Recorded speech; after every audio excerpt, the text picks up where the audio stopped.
100 நாள் தானே ஆயிருக்கு அப்படிம்பீங்க. அப்புறம் 6 மாதம் நாங்கள் எதாக இருந்தாலும் 6 மாதம் கழிச்சு தான் என்று அவங்க சொல்லுவாங்க. ஒன்றும் இல்லைங்க, குத்துயிரும் குலவுயிருமா ஒரு பாடி கிடக்குதுங்க, அது உடனடியாக ஆஸ்பத்திரி கூட்டம்னா காப்பாற்றிடலாங்க, நாங்கள் 6 மாதம் வரைக்கும் நான் கை வைக்கவே மாட்டேனா, அவன் செத்து போயிடுவான். குத்துயிரும் குலவுயிருமா கிடக்கிறது வந்து ஒரு ஆளுன்னு நான் சொல்ல நினைக்கிறேன். தமிழ்நாடு என்கின்ற அந்த ஒரு உயிர் தான் இன்னைக்கு அப்படி கிடக்குது. அதுவும் சட்டமன்றத்தில் பேசக்கூடிய அந்த அமைச்சர்கள்லாம் எப்படி பேசுறாங்க, எப்படி அந்த அமைச்சர்லாம் தேர்வு பண்ணியிருக்காங்க. நம்முடைய நடிகர் சத்யராஜ் அவர்களும் அண்ணன் வடிவேல் அவர்களும் பார்த்தீங்கன்னா ஒரு படத்தில் நடிச்சிருப்பாங்க. கிரிக்கெட்டுக்கு ஆள் எடுப்பாங்க. எப்படி தெரியுமா, கோழி பறக்கும், தாவி ஒருத்தன் பிடிப்பான், இவன் தாண்டா சரியான ஃபீல்டு, இவனை இங்கே நிறுத்து அப்படிம்பா. ஒருத்தன் டயரை ஓட்டிட்டு வேகமா ஓடிட்டே இருப்பான், இவன் தாண்டா ஓடி ரன் எடுக்கிறதுக்கு சரியான ஆள், இவனை தூக்கி இங்கே நிறுத்து அப்படிமா. அந்த மாதிரி எல்லா ஆளையும் கிடைக்கிறாங்க, வாங்கடா வாங்கினா இல்லை எல்லாத்தையும் இழுத்து உள்ள போட்டுட்டு அவங்க பேசுற பேச்சலாம். நாம் ஒன்று இன்னைக்கு ரொம்ப அழகா பேச நம்முடைய எதிர்கட்சி தலைவர் ரொம்ப அழகாக நீங்க பேசினாரு. பேரவைத் தலைவர்களே, நாம ஒன்று கேட்டோம்னா நாம அசர மாதிரி ஒரு பதில சொல்றாங்க பாத்தீங்களா அப்படிங்கிற மாதிரி நான் சேரவன்ட்ட கேட்டேன், எப்படின்னே உள்ளுக்குள்ள நீங்க உங்களால உட்கார முடியுது அப்படின்னு சொன்னேன். நம்முடைய முன்னாள் அமைச்சர் அண்ணன் செந்தில் பாலாஜி அவர்களை பார்த்து ஒரு அமைச்சர் சொல்றாரு, கரூர் கம்பெனி சாரி சட்டமன்ற உறுப்பினர் அப்படின்னு பேசினார். உடனே நம்முடைய எதிர்கட்சி தலைவர் எந்திரிச்சு சங்கி அமைச்சர் சாரி சட்டத்துறை அமைச்சர் அப்படின்னு அவர் பேசுறாரு. உடனே அவர் சொல்றாரு, நீங்க உங்களை அரெஸ்ட் பண்ண வரும்போது நீங்க எத்தனை மணி நேரம் பாத்ரூம்ல உட்கார்ந்து இருந்தீங்க அப்படின்னாரு. உடனே நம்ம எதிர்கட்சி தலைவர் எந்திரிச்சு கேட்கிறாரு, பாத்ரூம்ல யார் யார் எவ்வளவு நேரம் உட்கார்ந்துன்னு கணக்கெடுக்கிறதுக்குன்னு ஒரு அமைச்சர் இருக்கிறார். எடுக்கக்கூடிய கணக்கு உங்க கணக்கு என்ன, ஈபி பில்லு எப்படி வருது, அந்த கணக்கு எடுத்து அது சரியா வந்திருக்கா சரியா வரலையா. இப்ப எங்க ஊர்ல பாத்தீங்கன்னா மணப்பாறையில இருந்து ஒரு லேடி எதிர்கட்சி தலைவர் அரெஸ்ட் ஆனபோது நாங்களும் அரெஸ்ட் ஆயிருக்கும் போது அந்த பொண்ணு அந்த அம்மா சொல்றாங்க என்கிட்ட, அண்ணே 3500 ரூபாய் வந்த ஈபி பில்லு இந்த மாசம் எனக்கு 17000 ரூபாய் வந்திருக்கு, எப்படின்னு எனக்கு தெரியல அப்படின்னு அந்த அம்மா சொல்லுது. நடுப்புற பாத்தீங்கன்னா எனக்கும் உதயநிதி ஸ்டாலினுக்கு ஒரே சண்டை.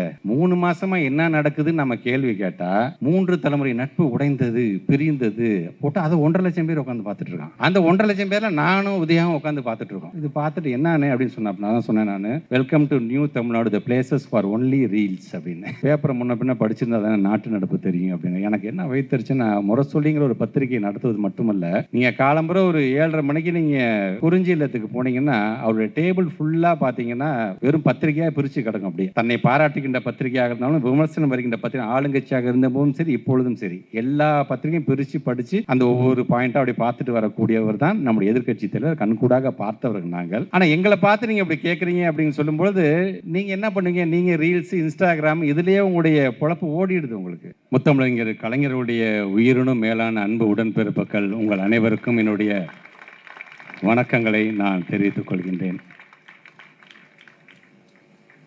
நெட்டிருப்பு பாறைக்கு நெக்கு விடாத பாறை பசுமரத்தின் வேருக்கு நெக்கு விடும் என்பது நம்முடைய நல்வழி பாடலில் ஒரு பாடல். இந்த பாடலுக்கு என்ன அர்த்தம் என்று சொன்னால்,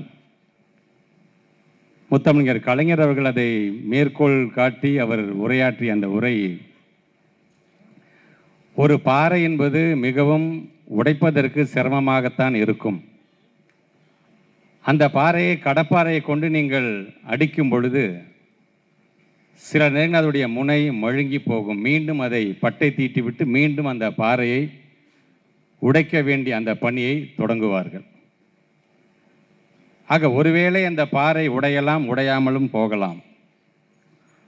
ஆனால் அந்த பாறையில் ஒரு சின்ன விதை செடியாக முளைத்தது என்று சொன்னால், அது இன்று இடுக்கெல்லாம் சந்து பொந்தெல்லாம் புகுந்து அது ஒரு மரமாக வரும்போது அந்த பாறை கண்டிப்பாக உடைந்தே தீரும் என்று அதற்கு ஒரு அர்த்தத்தை சொல்வார். ஆக அப்படி எப்படி நெளிவு சுழிவோடு நடந்து கொண்டு மீண்டும் வெற்றியை பெற முடியும் என்பதை நான் அண்ணாவிடமிருந்து கற்றுக்கொண்டேன் என்று முத்தமிழர் கலைஞர் சொல்லுவார். அப்படி பக்குவமான போக்கை அண்ணாவிடமிருந்து கலைஞர் கற்றுக்கொண்டார். கலைஞரிடமிருந்து நம்முடைய தலைவர், நம்முடைய இயக்க தலைவர், நம்மை நாளும் இயக்குகின்ற தலைவர் கற்றுக்கொண்டார். அவருடைய சீடனாக இன்றைக்கு அண்ணன் சேகர் பாபு அவர்களும் அதை இன்றைக்கு கற்றுக்கொண்டிருக்கிறார் என்று தான் நான் சொல்வேன். சொல்வதற்கு காரணம், எப்படி அந்த ஒரு செடி என்பது வளர்ந்து மிகப்பெரிய மரமாக வந்து அந்த பாறையை உடைத்ததோ, அதே போன்று ஒரே ஒரு தொகுதியில் வென்றது தான் திராவிட முன்னேற்ற கழகம். ஆனால் அதற்கு பிறகு 3 முறை இந்த தமிழ்நாட்டை ஆண்டது திராவிட முன்னேற்ற கழகம் என்பதை நீங்கள் மனதில் நிறுத்தி கொள்ள வேண்டும். அதற்கு காரணம் வேறு யாரும் அல்ல, முத்தமிழர் கலைஞருடைய உயிரினும் மேலான அன்பு உடன்பிறப்புகள் நீங்கள் தான் என்பதை இந்த நாடே அறியும். ஆக அப்படி நம்முடைய கலைஞர்களுக்கு ஓய்வே இல்லை என்கின்ற விதத்தில் இந்த தலைப்பின் மூலமாக நம்முடைய மாவட்ட கழக செயலாளர் அண்ணன் சேகர் பாபு அவர்கள் இந்த நிகழ்ச்சியை நடத்தி கொண்டிருக்கின்றார்.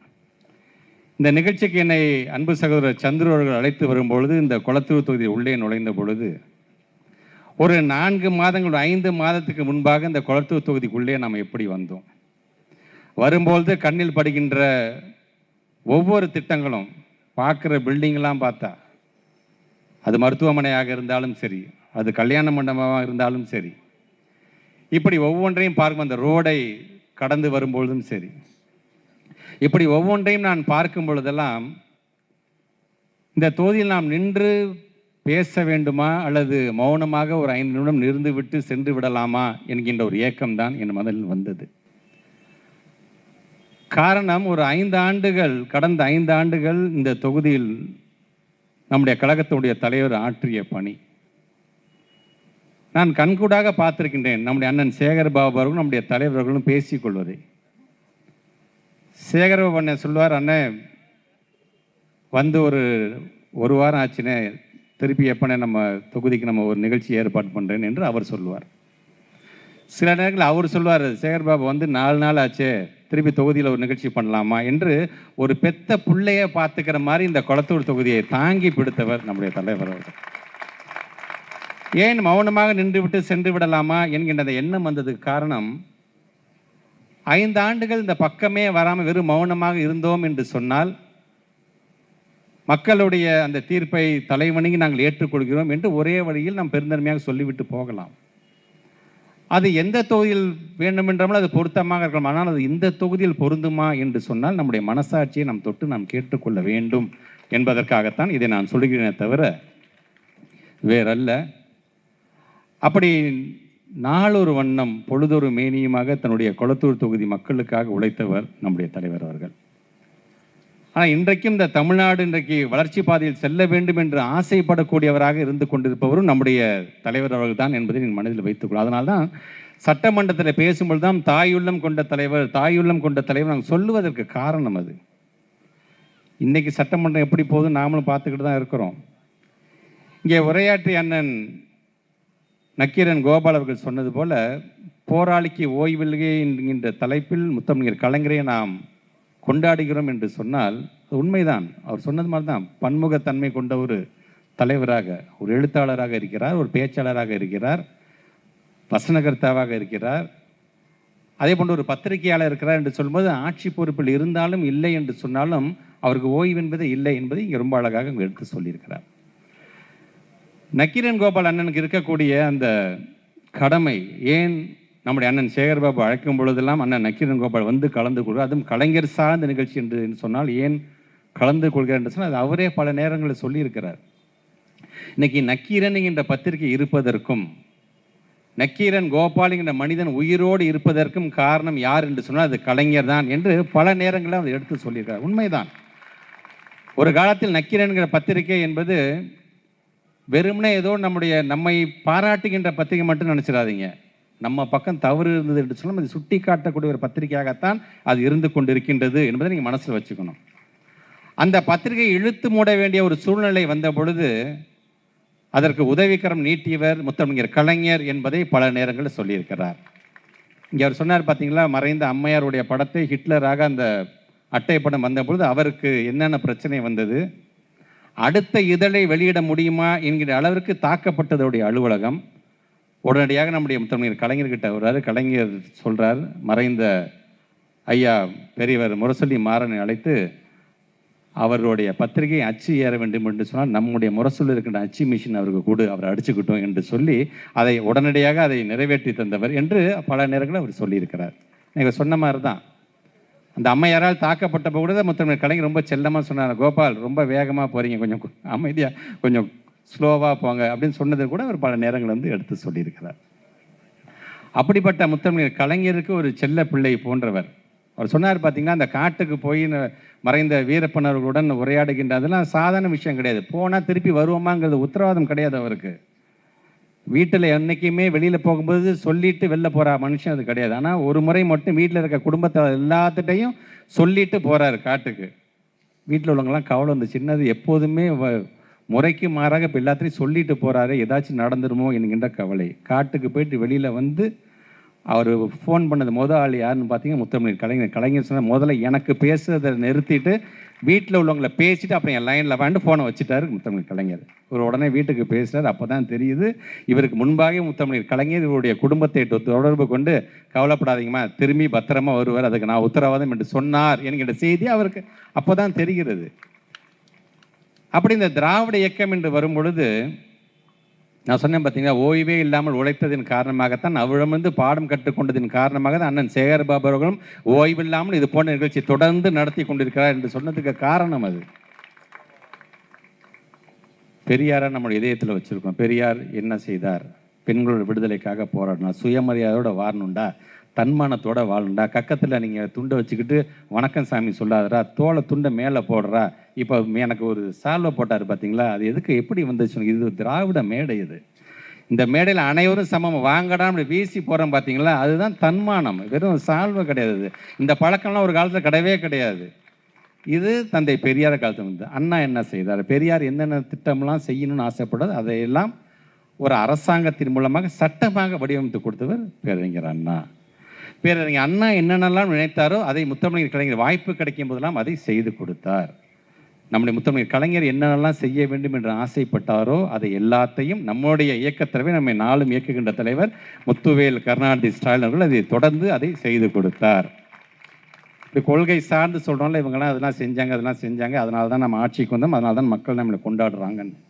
சட்டமன்றத்தை பார்த்தா சர்க்கார் பேனர் நீங்கள் கிழிச்சிங்க பார்த்தீங்களா, படத்தோட பேனரை, அதனால தான் நீங்கள் ஆட்சிக்கு வரலன்னு அதிமுகவை பார்த்து இன்றைக்கி இருக்கிற தாவாக்கா சொல்லுகிறது. ஏன்னா கொள்கை பேச முடியாது அவங்களால, கொள்கை சார்ந்து எதுவுமே செய்ய முடியாது. இன்றைக்கி அவங்க என்ன செய்யலாம் என்று சொன்னால், நாம் என்னென்ன திட்டமெல்லாம் நாம் கொண்டு வருகிறோமோ அந்த திட்டத்துக்கெல்லாம் பெயரை மாற்றி இந்த திட்டத்தை நாங்கள் கொண்டு வந்தோம். இந்த ரீல்ஸில் அடிக்கடி நிறையா வரும் பார்த்தீங்களா, இது மாதிரி 100 முறை நடந்திருக்கு, ஆனால் இதுதான் ஃபஸ்ட் டைம் அப்படின்னு ஒரு பெரியவர் சொல்லுவார். அந்த மாதிரியான ஒரு வேலையை தான் தொடர்ந்து இந்த தாவேக அரசு இன்றைக்கி செய்து கொண்டிருக்கின்றது. மக்களை பொறுத்த வரைக்கும் பார்த்தீங்கன்னா, இந்த ப்ரிவிலேஜ் கொடுக்குறாங்க பார்த்தீங்களா. இன்றைக்கி ஒன்றும் இல்லை, ஒரு 6 நாளைக்கு முன்பு நம்முடைய மாநிலத்தோடைய முதலமைச்சர் வந்து கோட்டை கொத்துலேருந்து கொடியேற்றுறாரு. அந்த கொடியேற்றுற கைகள் மாறிக்கிட்டே இருக்கும். ஆனால் கொடுத்த கயிறு யாரு தெரியுமா? எங்களுடைய முத்தமிழ் கலைஞர் கொடுத்த கயிறு தான். இது வெறும்னா ஜோசப் விஜய்க்கு மட்டும் தரல, சந்திரபாபு நாயுடுக்கு கொடுத்த கயிறு எங்களுடைய கலைஞருடைய கயிறு தான். நமக்கு தண்ணி குடிக்கலனாலும் சிவகுமாருக்கு கொடுத்த அந்த கயிறும் எங்களுடைய கலைஞருக்கு கொடுத்த கயிறு தான். ஆக இது ஏதோ நம்முடைய தென் தமிழகத்திற்கு மட்டுமில்லை, ஒட்டுமொத்தமாக இந்தியாவில் இருக்கின்ற ஒவ்வொரு முதலமைச்சரும் கயிறை பிடிச்சி இப்படி ஏற்றுறாங்க அப்படின்னா அவங்க மனசில் கலைஞர் என்கின்ற அந்த மனுஷன் வந்து தான் ஆக வேண்டும் என்பதற்காக சொல்கிறேன். அதற்காகத்தான் அவருடைய அந்த புகழரங்கத்தை நாம் கொண்டாடி கொண்டிருக்கின்றோம். ஆனால் மக்கள் என்ன பண்ணுறீங்க? நீங்கள் எங்கே அவர் வந்தாலும் உடனே கை காமிச்சு ஒரே குஷி ஆகிட்டு நாங்கள் என்னென்ன செஞ்சோம் அப்படிங்கிறது ரொம்ப வசதியாக மறந்து போயிடுறீங்க. நான் ஒன்று கேட்குறேன், இன்றைக்கி எதுக்கு எடுத்தாலும் ஒரு பொய் பிரச்சாரத்தை இவங்க செஞ்சிட்ருக்கிறாங்க. நீங்கள் பார்க்குறீங்க. நீங்கள் இப்போ மக்களுக்கு 5 வருடமாக தொகுப்பூதியத்தில் இருந்தவர்களை நாங்கள் பணி நிரந்தரம் செய்வோம் என்று அந்த அரசாங்கம் சொன்னது தேர்தலுக்கு முன்பாக இது வரைக்கும் செஞ்சுருக்காங்களா? மறந்து போயிருப்போம். 6 சிலிண்டர் தரேன் அப்படின்னு சொன்னார், நம்ம கொஞ்சம் ஞாபகம் இருக்கா? மறந்து போயிருப்போம். 2500 ரூபா மகளிர் உரிமை தொகை நாங்கள் தருவோம் என்று சொன்னாங்களே, தந்தாங்களா? மறந்து போயிருப்போம். தமிழ்நாடு முழுவதும் நீங்கள் பேருந்தில் நீங்கள் பயணம் செய்யலாம், இலவசமாக பயணம் செய்யலாம் அப்படின்னு ஒன்று சொன்னாங்களே, ஒரு திட்டம், செஞ்சாங்களா? மறந்து போயிருப்போம். மீனவர்களுக்கு இடைக்கால நிவாரணமாக 20,000 ரூபாய் தருவேன் என்று சொன்னார், செஞ்சாங்களா? மறந்து போயிருப்போம். இப்படி அவங்க சொன்னதெல்லாம் ரொம்ப வசதியாக மறந்து போயிட்டு 100 நாள் தானே ஆயிருக்கு அப்படிம்பீங்க. அப்புறம் 6 மாதம், நாங்கள் எதாக இருந்தாலும் 6 மாதம் கழிச்சு தான் என்று அவங்க சொல்லுவாங்க. ஒன்றும் இல்லைங்க, குத்துயிரும் குளவுயிருமா ஒரு பாடி கிடக்குதுங்க, அது உடனடியாக ஆஸ்பத்திரி கூட்டோம்னா காப்பாற்றிடலாங்க, நாங்கள் 6 மாதம் வரைக்கும் நான் கை வைக்கவே மாட்டேனா, அவன் செத்து போயிடுவான். குத்துயிரும் குலையுமா கிடக்கிறது வந்து ஒரு ஆளுன்னு நான் சொல்ல நினைக்கிறேங்க. தமிழ்நாடு என்கின்ற அந்த ஒரு உயிர் தான் இன்றைக்கி அப்படி கிடக்குது. 6 மாதத்துக்கு நான் திரும்பியே பார்க்க மாட்டேன். அதுவும் சட்டமன்றத்தில் பேசக்கூடிய அந்த அமைச்சர்கள்லாம் எப்படி பேசுகிறாங்க, எப்படி அந்த அமைச்சர்லாம் தேர்வு பண்ணியிருக்காங்க. நம்முடைய நடிகர் சத்யராஜ் அவர்களும் அண்ணன் வடிவேல் அவர்களும் பார்த்தீங்கன்னா ஒரு படத்தில் நடிச்சிருப்பாங்க. கிரிக்கெட்டுக்கு ஆள் எடுப்பாங்க. எப்படி தெரியுமா? கோழி பறக்கும், தாவி ஒருத்தன் பிடிப்பான், இவன் தாண்டா சரியான ஃபீல்டு, இவனை இங்கே நிறுத்து அப்படிம்பான். ஒருத்தன் டயரை ஓட்டிட்டு வேகமாக ஓடிக்கிட்டே இருப்பான், இவன் தாண்டா ஓடி ரன் எடுக்கிறதுக்கு சரியான ஆள், இவனை தூக்கி இங்கே நிறுத்து அப்படிமா. அந்த மாதிரி எல்லாரையும் கிடைக்கிறாங்களா, வாங்கடா வாங்கினா எல்லாத்தையும் இழுத்து உள்ளே போட்டுட்டு அவங்க பேசுகிற பேச்சலாம். நாம் ஒன்று இன்னைக்கு ரொம்ப அழகாக பேசுகிறார் நம்முடைய எதிர்க்கட்சி தலைவர் ரொம்ப அழகாக நீங்கள் பேசினார். பேரவைத் தலைவர்களே, நாம் ஒன்று கேட்டோம்னா நாம் அசற மாதிரி ஒரு பதிலை சொல்கிறாங்க பார்த்தீங்களா அப்படிங்கிற மாதிரி நான் சேரவன்ட்ட கேட்டேன், எப்படின்னே உள்ளுக்குள்ளே நீங்கள் உங்களால் உட்கார முடியுது அப்படின்னு சொன்னேன். ஸோ இதெல்லாம் கடந்து வர வேண்டிய ஒரு சூழ்நிலை என்னவென்று சொன்னால், மக்களுக்காக நாம் பேசிக்கணும். ஆனால் அவங்கள பொறுத்தவரைக்கும் அப்படி கிடையாது. அவங்க பேசுறதெல்லாம் பார்த்தீங்கன்னா வெறும் சினிமா தரமாக, யார் வேணால் சிஎம்மாக வரட்டும், அது மக்களுடைய முடிவு, நான் இல்லைன்னு சொல்லவில்லை. ஆனால் திரைப்படத்துறையிலேருந்து வந்துவிட்டேங்கிறதுக்காக இருக்கக்கூடிய சட்டமன்றத்தை ஒரு ஷூட்டிங் ஸ்பாட்டாக மாற்றுறது, ரீல்ஸ் போடுறதுக்கு அவங்க பேசுறதை பயன்படுத்துறது, மீம்ஸ் போடுறதுக்கு பயன்படுத்துறது என்று இந்த டேக் டைவர்ஷன் பாலிசி மாதிரியான ஒரு நிலையைத்தான் இன்றைக்கு இந்த தவாக அரசு செய்து கொண்டிருக்கின்றது என்பதற்காக அதை நான் சொல்கிறேன். இப்போ நம்முடைய தலைவர் ஒரு திட்டத்தை கொண்டு வருகிறார் என்று சொன்னால் அது சார்ந்திருக்கின்ற மக்களை கூப்பிட்டு பேசுவார், விவசாயிகளை கூப்பிட்டு பேசுவார். எம்எல்ஏங்களுக்கு நீங்கள் காரு கொடுங்க, வீடு கொடுங்க, என்ன வேணால் பண்ணிட்டு போங்க. ஆனால் நீங்கள் தானே சொன்னீங்க, ரொம்ப அழகாக இன்றைக்கி நம்முடைய எதிர்க்கட்சியில் நீங்கள் தானே சொன்னீங்க, கஜானா காலி கஜானா காலி அப்படின்னு சொன்னீங்க நீங்கள். ஆனால் இன்றைக்கும் மாதம் மாதம் எங்களுடைய தலைவர் கொடுத்த 1000 ரூபாய் தான் மகளிர் உரிமை தொகையாக எல்லாத்துக்கும் வந்துக்கிட்டு இருக்கின்றது. கஜானா காலி என்று சொல்லிட்டு விவசாயிகள் கேட்கக்கூடிய, நான் அவங்க கேட்கல, நீங்கள் சொன்ன கடனை முழுமையாக நீங்கள் தள்ளுபடி செஞ்சீங்கன்னா செய்யலை. இப்போ காரு கொடுக்க போகிறேன்னு சொன்னீங்க, அது கிட்டத்தட்ட ஒரு 1000 கோடி ரூபா ஆகும் அப்படிங்கிறாங்க. அப்படி இந்த காரு கொடுக்க போகிறதுக்கான செலவினாச்சும் இந்த விவசாயிகளுக்கு நீங்கள் அவங்களுடைய கடனை தள்ளுபடி செய்வதற்காக நீங்கள் பயன்படுத்துகிறான் இல்லையா? அதனால தான் இன்றைக்கி எங்களுடைய நமது எதிர்க்கட்சி தலைவர் சொன்னார், எங்களுடைய 59 பேருக்கும் கார்கள் வேண்டாம். ஏன்னா இன்றைக்கு நம்முடைய தமிழ்நாடு நிதி நிலைமை என்ன அப்படிங்கிறத நீங்கள் தான் சொல்கிறீங்க, அதனால் அந்த பணத்தை நீங்களே வச்சுக்கோங்க அப்படின்னு இன்றைக்கி அவர் பேசியிருக்கிறார். சட்டமன்றத்தில் நீங்கள் அவர் பேசும் பொழுது நம்முடைய முன்னாள் அமைச்சர் அண்ணன் செந்தில் பாலாஜி அவரை பார்த்து ஒரு அமைச்சர் சொல்கிறாரு, கரூர் கம்பெனி சாரி சட்டமன்ற உறுப்பினர் அப்படின்னு பேசினா உடனே நம்முடைய எதிர்க்கட்சி தலைவர் எந்திரிச்சு சங்கி அமைச்சர் சாரி சட்டத்துறை அமைச்சர் அப்படின்னு அவர் பேசுகிறார்.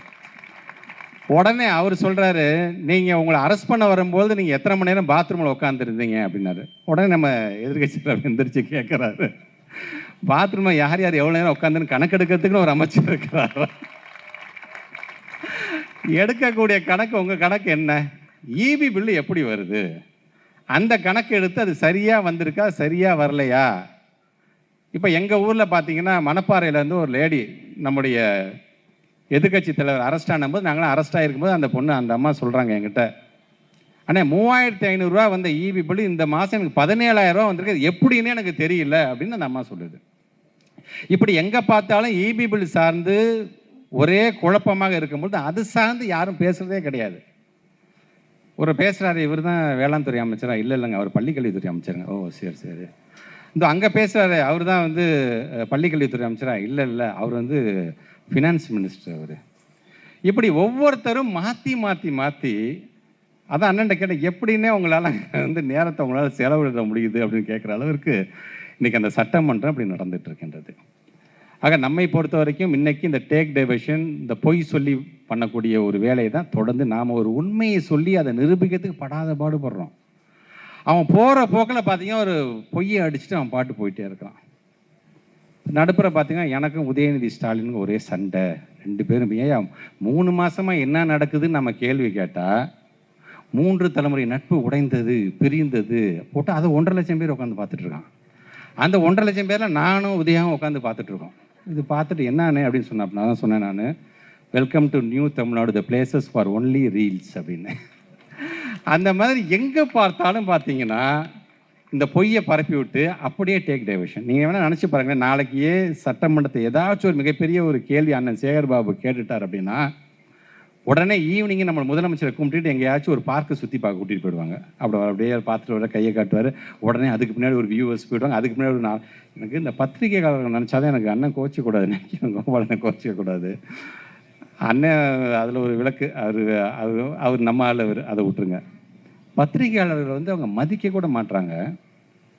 நம்மை பொறுத்த வரைக்கும் பார்த்தீங்கன்னா ஒவ்வொரு முறையும் ஆளுங்கட்சி ஆகிற போது அண்ணன் சேகர் பாபுட்ட மைக்க நிட்டாலும் சரி, எங்ககிட்ட மைக்கிட்ட நின்று அது என்ன விளக்குமோ அதை நம்ம சொல்லிட்டு நம்ம போவோம். நம்முடைய நம்முடைய இயக்கத் தலைவர் எங்கேயாச்சும் ஒரு நிகழ்ச்சிக்கு போனாங்க, பத்திரிகையாளர் போனவர் பத்திரிகையாளர் நிற்க திரும்பி பதில் சொல்லிட்டு போவாங்க.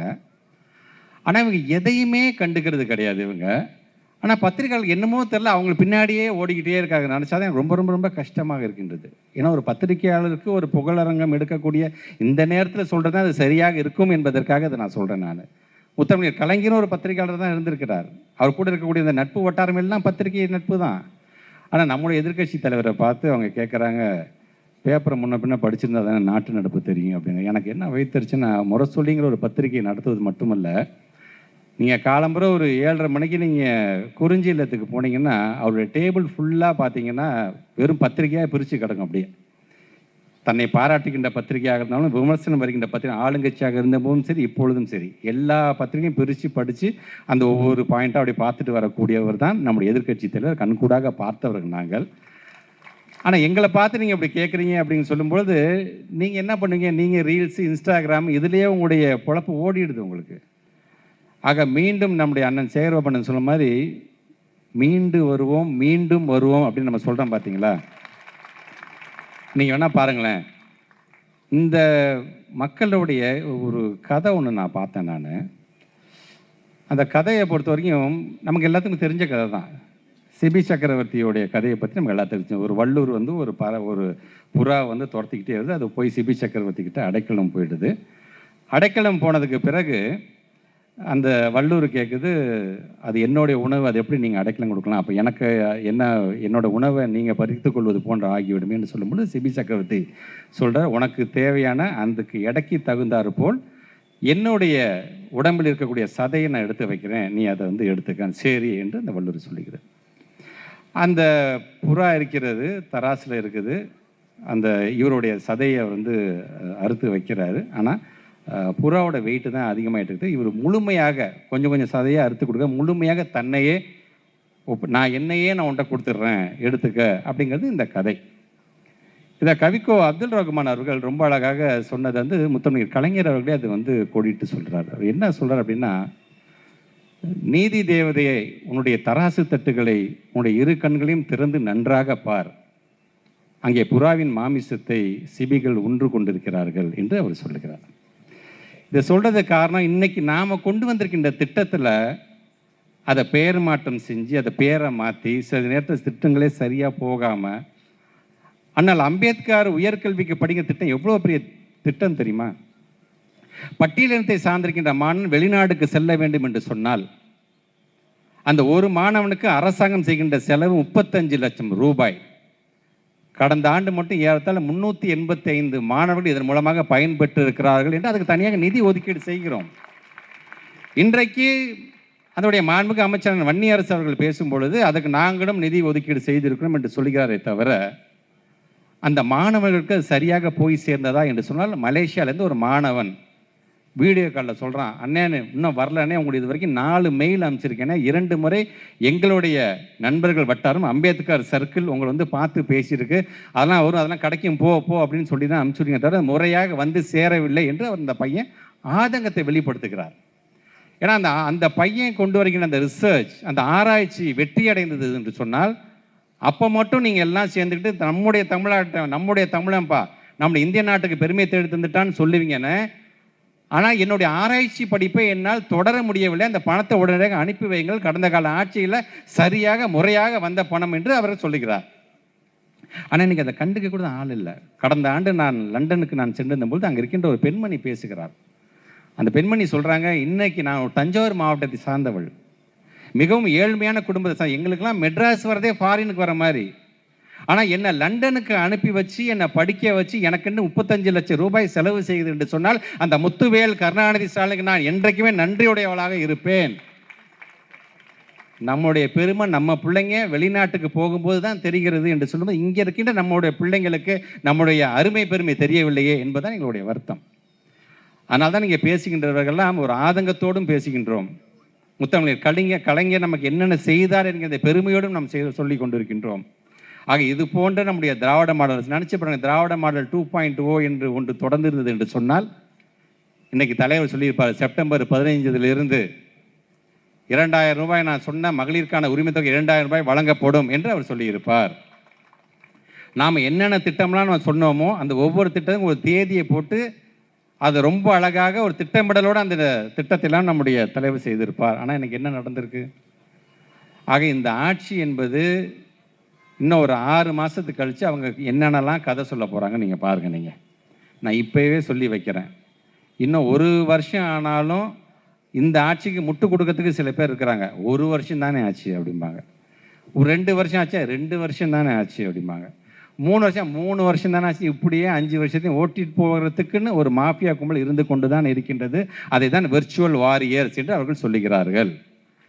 ஆக அதை உடைத்தெறிய வேண்டும் என்று சொன்னால் முதல்ல நாம் கொள்கை பேசணும். எங்கே பேசணும்னு சொன்னால் முதல்ல நம்ம வீட்டில் நம்ம பிள்ளைங்க கிட்ட, டே நான் எப்படி தரமாடா இருந்தேன், இப்போ நம்ம எப்படி தரமாடா இருக்கிறோம் அப்படிங்கிறத சொல்ல வேண்டிய மிகப்பெரிய ஒரு கடமை நம்ம ஒவ்வொருவருக்கும் இருக்கிறது.